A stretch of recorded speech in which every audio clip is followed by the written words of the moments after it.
Yo, another good class down. Um, finish the week off strong. Actually, probably tomorrow, if anybody wants to.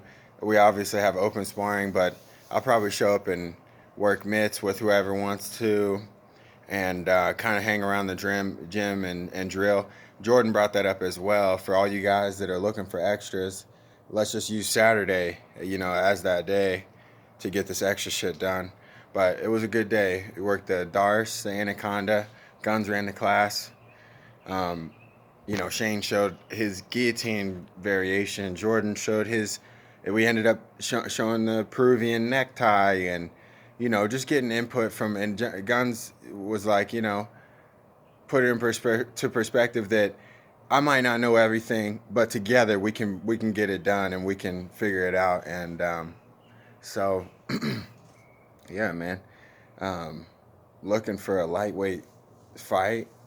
I mean, I wanted to get a couple amateur lightweight fights this year, and then you know finish a couple people, and then go pro. But I'm competing with these pros and locking horns with pretty much exclusively pros, and not just any pros, but you know, guys that are um, getting UFC contracts and going back to contender shows and on deck for contender shows. And then I got we got veterans in there. We got young, hungry guys. So, in a year where there's no, there's not a lot of shit moving for people, um, you know, fights are happening at a pro level. So, I mean, I'll just put that out there that, and I'll take any lightweight fight, amateur, and at this point, pro as well. Just reach out to me if you know anybody. If you know anybody who pulls out of a lightweight bout or any organization, like it doesn't matter, we'll figure it out. I'll talk to my coach Mike about it, and we'll see. We'll assess it and see what should take place. But yeah, man, just going over the intricacies and you know connecting the dots. Really, it's like the guy shoots on you, and you sprawl out really really well. Now I'm putting pressure down on the head. I know which way to rotate while I'm sprawling. And not only that, but like I worked sprawling and go behind, sprawling and go behind, sprawling and go behind to a ride position. That's all cool. And, that has its place. But so does finishing somebody from that sprawling position, from that down block for position.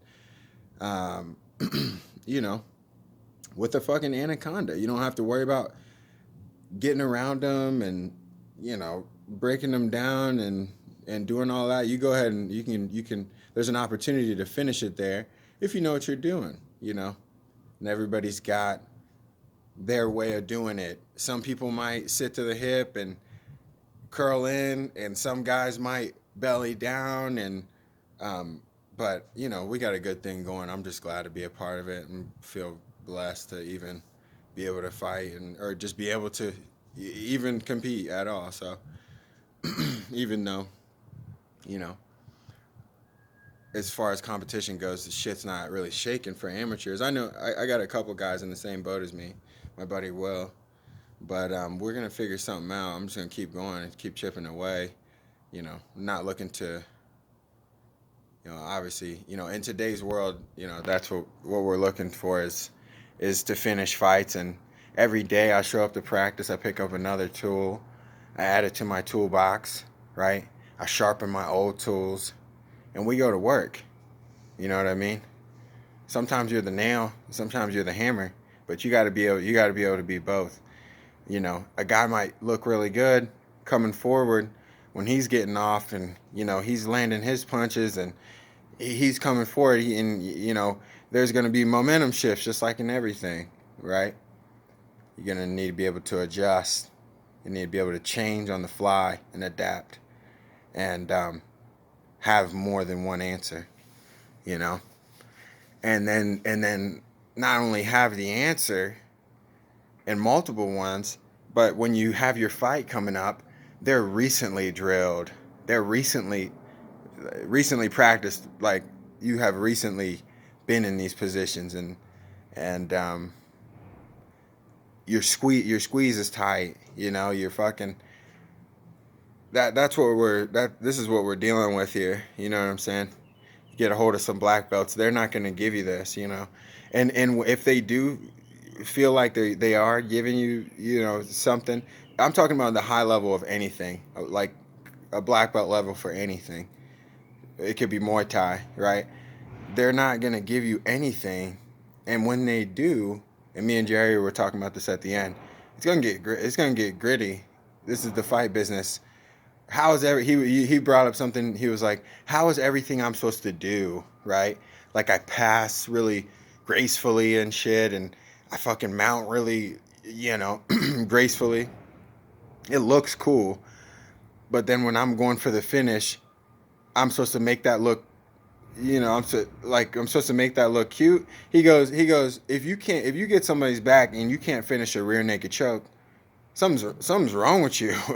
You know, like, and he showed me a couple extra ways to set up the rear naked choke and really get the finish. I mean, we're in MMA, we're punching and cross facing and yanking chins and shit, you know. So whereas the traditional jiu-jitsu class, you know, it might not be all kind of face raking and stuff like that, but, you know, and he brought up something else too. He's like, you know, a guy's gonna try to kick you in your fucking head with his shin bone. What's worse? You get what I'm saying? At least the choke is like, you know, everybody sees that coming, or they, you know.